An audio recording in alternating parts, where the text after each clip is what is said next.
حضرت آدم علیہ السلام اسلام اور دیگر ابراہیمی مذاہب میں پہلے انسان اور پہلے نبی مانے جاتے ہیں۔ قرآن کریم کے مطابق اللہ تعالیٰ نے حضرت آدم کو مٹی سے پیدا کیا اور ان میں اپنی روح پھونکی، پھر انہیں جنت میں ٹھہرایا۔ حضرت ہوا کو ان کا جوڑا بنایا گیا۔ حضرت آدم علیہ السلام کی تخلیق۔ اللہ تعالیٰ نے حضرت آدم کو زمین کا خلیفہ مقرر کیا۔ جب اللہ نے فرشتوں کو ان کی تخلیق کے بارے میں بتایا تو فرشتوں نے سوال کیا کہ کیا اب ایسی مخلوق پیدا کریں گے جو زمین میں فساد کرے گی؟ اللہ نے جواب دیا، میں وہ جانتا ہوں جو تم نہیں جانتے۔ علم اور فرشتوں کے سامنے فضیلت۔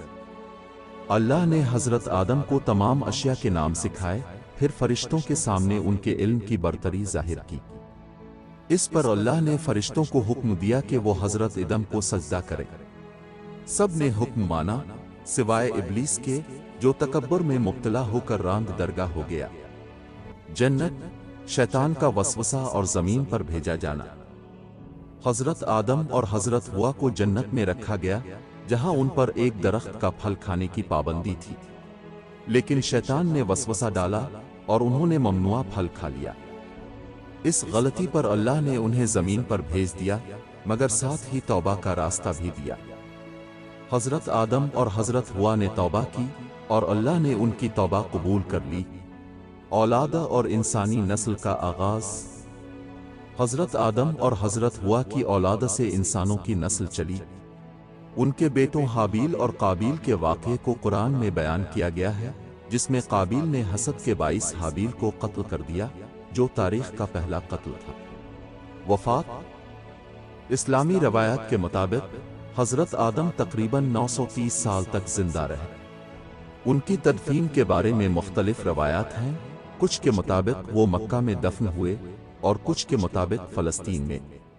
حضرت آدم سے حاصل ہونے والے اسباق۔ انسانی عزت و مقام۔ اللہ نے آدم کو علم عطا کر کے فرشتوں پر فضیلت دی، جو علم کی اہمیت کو ظاہر کرتا ہے۔ توبہ کی قبولیت۔ غلطی کے بعد سچی توبہ کرنے سے اللہ معاف کر دیتا ہے۔ شیطان کے دھوکے سے بچنا۔ شیطان ہمیشہ وسوسے ڈالتا ہے، اس سے بچنے کے لیے اللہ کی پناہ ضروری ہے۔ حضرت آدم علیہ السلام کی کہانی انسانیت کے آغاز کی بنیاد ہے اور ہمیں اللہ کی رحمت، علم کی اہمیت اور نیکی و بدی کے درمیان فرق کا درس دیتی ہے۔ حضرت آدم علیہ السلام کی پیدائش۔ تفصیلی بیان۔ حضرت آدم علیہ السلام کی پیدائش کا ذکر قرآن، احادیث اور تفسیری روایات میں تفصیل سے آیا ہے۔ اسلام کے مطابق حضرت آدم پہلے انسان اور پہلے نبی تھے، جنہیں اللہ تعالیٰ نے اپنے ہاتھوں سے تخلیق فرمایا اور زمین پر بطور خلیفہ مقرر کیا۔ حضرت آدم کی تخلیق کا پس منظر۔ جب زمین پر کوئی انسان نہیں تھا تو اللہ تعالیٰ نے فرشتوں کو بتایا کہ وہ زمین میں اپنا خلیفہ، نائب پیدا کرنے والا ہے۔ اس پر فرشتوں نے عرض کیا، اور جب تمہارے رب نے فرشتوں سے کہا کہ میں زمین میں ایک خلیفہ بنانے والا ہوں، تو انہوں نے کہا، کیا تو اس میں ایسے کو پیدا کرے گا جو فساد کرے اور خون بہائے۔ حالانکہ ہم تیری تسبیح اور پاکیزگی بیان کرتے ہیں۔ اللہ نے فرمایا، میں وہ جانتا ہوں جو تم نہیں جانتے۔ یہاں سے واضح ہوتا ہے کہ فرشتے یہ سمجھتے تھے کہ انسان زمین میں فساد برپا کرے گا، لیکن اللہ نے انہیں بتایا کہ وہ جو کچھ جانتا ہے وہ فرشتے نہیں جانتے۔ حضرت آدم کی تخلیق مٹی سے۔ اللہ تعالیٰ نے حضرت آدم کو مٹی، طین سے پیدا کیا۔ قرآن میں کئی جگہوں پر ان کی تخلیق کے مختلف مراحل کا ذکر کیا گیا ہے۔ مٹی سے یعنی اللہ نے آدم کو مٹی سے پیدا کیا۔ گیلی مٹی، چکنی مٹی سے یعنی ہم نے انہیں چپکنے والی مٹی سے پیدا کیا۔ خشک بجنے والی مٹی، سڑے ہوئے گارے سے یعنی اللہ نے انسان کو خشک بجنے والی مٹی سے پیدا کیا، جو کہ ٹھیکری، پکی ہوئی مٹی کی طرح تھی۔ حضرت آدم کا پیکر کیسے بنایا گیا؟ تفسیری روایات کے مطابق اللہ تعالیٰ نے زمین کے مختلف حصوں سے مٹی لی، اسی لیے انسانوں کی رنگت اور طبیعت مختلف ہے۔ اس مٹی کو پانی سے گوندھا گیا، پھر چکنی مٹی میں بدلا گیا، بعد میں یہ خشک اور سخت ہو گئی اور بجنے لگی۔ اللہ تعالیٰ نے اس مٹی سے حضرت آدم کا پیکر تیار کیا اور پھر اپنی روح پھونکی۔ حضرت آدم میں روح پھونکی گئی۔ جب اللہ نے آدم کا جسم مکمل کر لیا تو اس میں اپنی روح ڈال دی۔ جب میں اسے درست کر چکوں اور اس میں اپنی روح پھونک دوں تو تم سب اس کے آگے سجدہ میں گر جانا۔ روح داخل ہونے کا عمل۔ احادیث کے مطابق جب روح حضرت آدم کے جسم میں داخل ہونا شروع ہوئی تو وہ آنکھیں جھپکانے لگے۔ جب روح سر میں پہنچی تو حضرت آدم کو چھینک آئی اور انہوں نے فوراً کہا، الحمدللہ، تمام تعریفیں اللہ کے لیے ہیں۔ اللہ نے جواب دیا، ارحماوے اللہ، اللہ تم پر رحم کرے۔ یہ دنیا کی پہلی دعا تھی۔ جب روح پورے جسم میں داخل ہو گئی تو حضرت آدم کھڑے ہو گئے، کیونکہ انسان کو فطرتنا جلد بازی دی گئی ہے۔ حضرت آدم کو علم عطا کیا گیا۔ اللہ تعالیٰ نے حضرت آدم کو تمام چیزوں کے نام سکھا دیے جو فرشتے نہیں جانتے تھے، اور اللہ نے آدم کو تمام چیزوں کے نام سکھا دیے۔ جب فرشتوں کو یہ علم نہ تھا تو اللہ نے حضرت آدم کی برتری ظاہر کی۔ فرشتوں کا سجدہ اور ابلیس کی نافرمانی۔ جب اللہ نے حضرت آدم کی فضیلت ظاہر کی تو تمام فرشتوں کو حکم دیا کہ وہ انہیں سجدہ کرے، تو تمام فرشتوں نے سجدہ کیا، مگر ابلیس نے انکار کر دیا اور تکبر کیا اور وہ کافروں میں سے ہو گیا۔ ابلیس کا انکار اور لعنت۔ ابلیس نے کہا، میں آگ سے بنا ہوں اور یہ مٹی سے، میں اس سے بہتر ہوں، میں اسے سجدہ نہیں کروں گا۔ اس نافرمانی پر اللہ تعالیٰ نے ابلیس کو ہمیشہ کے لیے لعنتی اور رانگ درگاہ کر دیا۔ ابلیس نے مہلت مانگی کہ وہ قیامت تک انسانوں کو بقائے گا، اور اللہ نے اسے مہلت دے دی۔ حضرت آدم کی جنت میں رہائش۔ اللہ نے حضرت آدم کو جنت میں رکھا اور ان کے لیے حضرت حوا علیہ السلام کو پیدا کیا تاکہ وہ ان کا جوڑا ہو۔ جنت میں رہتے ہوئے انہیں ہر چیز کھانے کی اجازت تھی سوائے ایک درخت کے۔ نتیجہ، حضرت آدم کی تخلیق کا واقعہ ہمیں سکھاتا ہے کہ انسان کو اللہ نے عزت دی اور علم عطا کیا۔ شیطان انسان کا ازلی دشمن ہے، اس کے وسوسوں سے بچنا ضروری ہے۔ اللہ کے حکم کی نافرمانی غرور اور ہلاکت کا باعث بنتی ہے۔ توبہ کا دروازہ کھلا ہے اگر انسان اللہ کی طرف رجوع کرے۔ یہ پوری انسانیت کی ابتدا کی کہانی ہے جو ہمیں اللہ کی عظمت اور رحمت کی یاد دلاتی ہے۔ فرشتوں کا حضرت آدم علیہ السلام کو سجدہ کرنا، تفصیلی بیان۔ حضرت آدم علیہ السلام کی تخلیق کے بعد اللہ تعالیٰ نے فرشتوں کو حکم دیا کہ وہ انہیں سجدہ کرے۔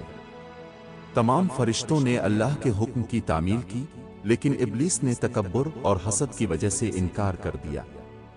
اس واقعے کا ذکر قرآن مجید میں کئی مقامات پر آیا ہے جو انسان کی فضیلت، شیطان کی دشمنی اور تکبر کے انجام کو واضح کرتا ہے۔ اللہ تعالیٰ کا فرشتوں کو سجدہ کا حکم دینا۔ جب حضرت آدم کی تخلیق مکمل ہوئی اور اللہ تعالیٰ نے انہیں علم عطا کر کے ان کی فضیلت فرشتوں پر ظاہر کر دی تو اللہ نے حکم دیا، بس جب میں اسے درست کر لوں اور اس میں اپنی روح پھونک دوں تو تم سب اس کے لیے سجدے میں گر جانا۔ یہ حکم ایک تعظیمی سجدہ تھا، یعنی عبادت کا سجدہ نہیں بلکہ حضرت آدم کی فضیلت کا اعتراف تھا۔ فرشتوں کا سجدہ کرنا۔ جب اللہ نے یہ حکم دیا تو تمام فرشتوں نے فوراً سجدہ کر دیا۔ پس تمام فرشتوں نے سجدہ کیا، سب کے سب۔ یہ سجدہ حضرت آدم کے علم، شرف اور اللہ کی طرف سے دی گئی فضیلت کا اعتراف تھا۔ ابلیس کا انکار اور تکبر۔ فرشتوں کے ساتھ ابلیس بھی موجود تھا جو کہ جنات میں سے تھا اور فرشتوں کے ساتھ رہتا تھا۔ جب اللہ نے سجدے کا حکم دیا تو اس نے انکار کر دیا، مگر ابلیس نے سجدہ کرنے والوں میں شامل ہونے سے انکار کر دیا۔ اللہ نے اس سے پوچھا، اے ابلیس، تجھے کیا ہو گیا ہے کہ تو سجدہ کرنے والوں میں شامل نہیں ہوا؟ ابلیس نے جواب دیا، میں ایسے بشر کو سجدہ نہیں کر سکتا جسے تو نے بجنے والی مٹی اور سڑے ہوئے گارے سے پیدا کیا ہے۔ ابلیس کی سرکشی اور اللہ کی لعنت۔ ابلیس نے کہا کہ وہ آگ سے پیدا ہوا ہے اور مٹی سے بنے آدم سے بہتر ہے۔ یہ تکبر اور حسد کی بنیاد پر تھا۔ اللہ نے فوراً اسے جنت سے نکال دیا، فرمایا نکل جا یہاں سے، کیونکہ تو مردود ہے اور تجھ پر قیامت تک لعنت رہے گی۔ یہاں سے ابلیس شیطان بن گیا اور ہمیشہ کے لیے لعنتی قرار پایا۔ ابلیس کا انتقام لینے کا عہد۔ جب ابلیس کو نکالا گیا تو اس نے اللہ سے قیامت تک کی مہلت مانگی۔ اس نے کہا اے میرے رب، مجھے اس دن تک کی مہلت دے جب لوگ دوبارہ اٹھائے جائیں گے۔ اللہ نے اسے مہلت دے دی، لیکن ساتھ میں کہا تجھے مہلت دی گئی مگر ایک مقررہ وقت تک۔ پھر ابلیس نے قسم کھائی کہ وہ آدم اور ان کی نسل کو گمراہ کرے گا۔ ابلیس نے کہا تیری عزت کی قسم، میں ان سب کو گمراہ کر دوں گا سوائے تیرے ان بندوں کے جو خالص تیرے لیے ہوں گے۔ اللہ نے فرمایا کہ جو شیطان کی پیروی کرے گا وہ بھی جہنم میں جائے گا۔ حضرت آدم کا مقام اور انسانیت کے لیے سبق۔ یہ واقعہ انسان کے لیے کئی اہم سبق دیتا ہے۔ انسان کو اللہ نے عزت دی۔ حضرت آدم کو علم عطا کیا گیا جس کی وجہ سے فرشتے بھی ان کے سامنے عاجز ہو گئے۔ شیطان کا تکبر اور حسد۔ اس نے خود کو برتر سمجھا اور سجدہ کرنے سے انکار کیا، جس کی وجہ سے وہ ہمیشہ کے لیے لعنتی بن گیا۔ انسان کے لیے شیطان کھلا دشمن ہے۔ شیطان قیامت تک انسان کو گمراہ کرنے کی کوشش کرے گا، اس لیے ہمیں اللہ کی پناہ لینی چاہیے۔ تکبر ہلاکت کا سبب بنتا ہے۔ جو اللہ کے حکم کو نہیں مانتا اور تکبر کرتا ہے وہ اللہ کی رحمت سے دور ہو جاتا ہے۔ نتیجہ، حضرت آدم کو سجدے کا واقعہ ہمیں یہ سکھاتا ہے کہ اللہ کا حکم سب سے بڑھ کر ہے۔ علم اور اطاعت انسان کو عزت بخشتے ہیں۔ شیطان انسان کا دشمن ہے اور ہمیں اس سے بچنا چاہیے۔ تکبر اللہ کے غضب کا باعث بنتا ہے۔ یہ واقعہ انسانیت کے آغاز کی ایک اہم کہانی ہے جو ہمیں شیطان کے دھوکے سے بچنے اور اللہ کی اطاعت میں زندگی گزارنے کی تعلیم دیتی ہے۔ حضرت آدم علیہ السلام کی عزت و تکریم اور فرشتوں پر فضیلت۔ حضرت آدم علیہ السلام کی تخلیق کے بعد اللہ تعالیٰ نے انہیں ایک خاص عزت و تکریم عطا کی اور انہیں فرشتوں پر فضیلت دی۔ یہ فضیلت علم، خلافت اور براہ راست اللہ کی تخلیق ہونے کی بنیاد پر تھی۔ حضرت آدم کی عزت و تکریم قرآن کی روشنی میں اللہ تعالیٰ نے حضرت آدم کو خصوصی فضیلت اور عزت دی جس کا ذکر مختلف آیات میں کیا گیا ہے۔ اللہ نے آدم کو اپنے ہاتھوں سے پیدا کیا۔ اللہ تعالیٰ نے خود حضرت آدم کو اپنے ہاتھوں سے تخلیق کیا، جبکہ باقی مخلوقات کن فی کون کے ذریعے بنائی گئیں۔ اللہ نے فرمایا اے ابلیس، تجھے کس چیز نے روکا کہ تو اس کو سجدہ کرے جسے میں نے اپنے ہاتھوں سے پیدا کیا؟ یہ ظاہر کرتا ہے کہ اللہ تعالیٰ نے حضرت آدم کو ایک خاص عزت بخشی۔ حضرت آدم کو علم عطا کیا گیا۔ اللہ نے حضرت آدم کو تمام اشیاء کے نام سکھائے جو فرشتے نہیں جانتے تھے، اور اللہ نے آدم کو تمام اشیاء کے نام سکھا دیے، پھر انہیں فرشتوں کے سامنے رکھا اور فرمایا اگر تم سچے ہو تو مجھے ان کے نام بتاؤ۔ فرشتے لا علم نکلے، حضرت آدم کی فضیلت ثابت ہوئی۔ فرشتے کہنے لگے، انہوں نے کہا اے اللہ، ہم کچھ نہیں جانتے سوائے اس کے جو تو نے ہمیں سکھایا، بے شک تو ہی سب کچھ جاننے والا اور حکمت والا ہے۔ پھر اللہ نے حضرت آدم سے فرمایا کہ وہ ان اشیاء کے نام بتائیں، اور جب انہوں نے بتا دیے تو اللہ نے فرشتوں سے کہا، فرمایا کیا میں نے تمہیں نہیں کہا تھا کہ میں آسمانوں اور زمین کے غیب کو جانتا ہوں؟ یہ واضح ہوا کہ علم کی وجہ سے حضرت آدم کو فرشتوں پر فضیلت دی گئی۔ حضرت آدم کو زمین کا خلیفہ بنایا گیا۔ اللہ تعالیٰ نے حضرت آدم کو زمین پر اپنا خلیفہ مقرر کیا۔ بے شک میں زمین میں ایک خلیفہ بنانے والا ہوں۔ فرشتے حیران ہو کر بولے، کیا تو اس کو پیدا کرے گا جو زمین میں فساد کرے اور خون بہائے؟ اللہ تعالیٰ نے جواب دیا، میں وہ کچھ جانتا ہوں جو تم نہیں جانتے۔ فرشتوں کی حیرانی کا سبب۔ فرشتے ہمیشہ اللہ کی عبادت کرتے ہیں اور نافرمانی نہیں کرتے۔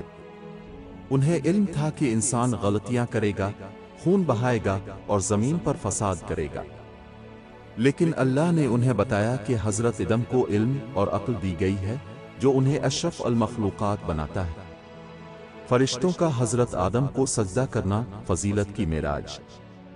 اللہ تعالیٰ نے جب حضرت آدم کی برتری ثابت کر دی تو فرشتوں کو حکم دیا کہ وہ انہیں سجدہ کرے۔ پس تمام فرشتوں نے سجدہ کیا، سب کے سب۔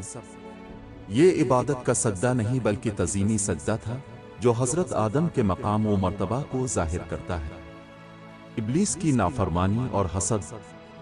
ابلیس نے اس فضیلت کو قبول کرنے سے انکار کر دیا اور کہا، میں اس سے بہتر ہوں، تب نے مجھے آگ سے پیدا کیا اور اسے مٹی سے۔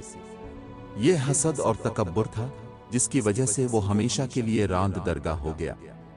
حضرت آدم کی فضیلت کا خلاصہ۔ اللہ نے حضرت آدم کو اپنے ہاتھوں سے پیدا کیا۔ یہ ان کی عظمت کا سب سے بڑا ثبوت ہے۔ اللہ نے حضرت آدم کو علم عطا کیا، یہی چیز انہیں فرشتوں سے ممتاز بناتی ہے۔ حضرت آدم کو زمین کا خلیفہ بنایا گیا۔ اللہ نے انہیں زمین پر اپنا نائب مقرر کیا۔ فرشتوں کو حضرت آدم کے سامنے سجدہ کرنے کا حکم دیا گیا۔ یہ ان کے بلند مرتبے کا ثبوت ہے۔ شیطان نے ان کی برتری کو تسلیم کرنے سے انکار کیا۔ اس کی نافرمانی کی وجہ سے وہ ہمیشہ کے لیے لعنتی بن گیا۔ سبق اور نصیحت۔ علم انسان کی سب سے بڑی فضیلت ہے۔ اللہ کے حکم کے آگے جھک جانا ہی کامیابی ہے۔ تکبر ہلاکت کا باعث بنتا ہے۔ اللہ جسے چاہے عزت دے اور جسے چاہے ذلیل کرے۔ انسان اللہ کی سب سے بہترین تخلیق ہے، لیکن اسے شیطان کے فریب سے بچنا ہوگا۔ یہ واقعہ انسانی عظمت اور اللہ کی طرف سے دی گئی عزت کا اظہار ہے جو ہمیں نیکی، عاجزی اور علم حاصل کرنے کی ترغیب دیتا ہے۔ ابلیس کا حضرت آدم علیہ السلام کو سجدہ کرنے سے انکار تفصیلی بیان۔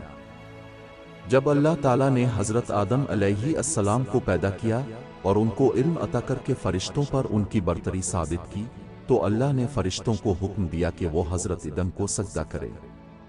تمام فرشتے فوراً اللہ کے حکم کے تابع ہو گئے اور سجدہ کر دیا، مگر ابلیس نے انکار کر دیا۔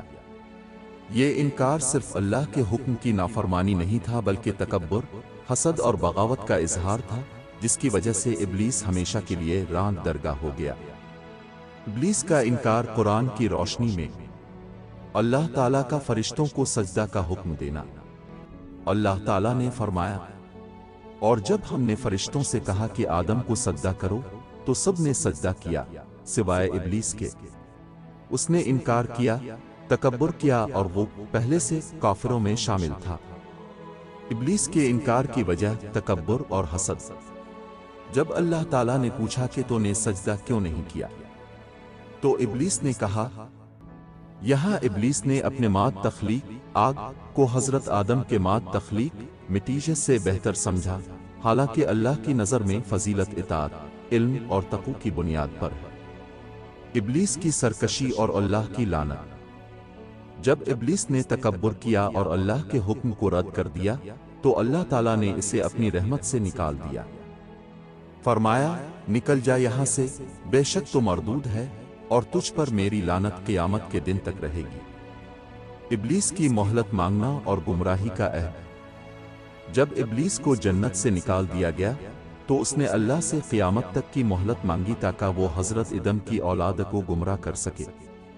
ابلیس نے کہا، اے میرے رب، مجھے اس دن تک مہلت دے جب لوگ دوبارہ زندہ کیے جائیں گے۔ اللہ نے فرمایا، تجھے مہلت دی گئی لیکن ایک مقررہ وقت تک۔ ابلیس کا گمراہی پھیلانے کا عہد۔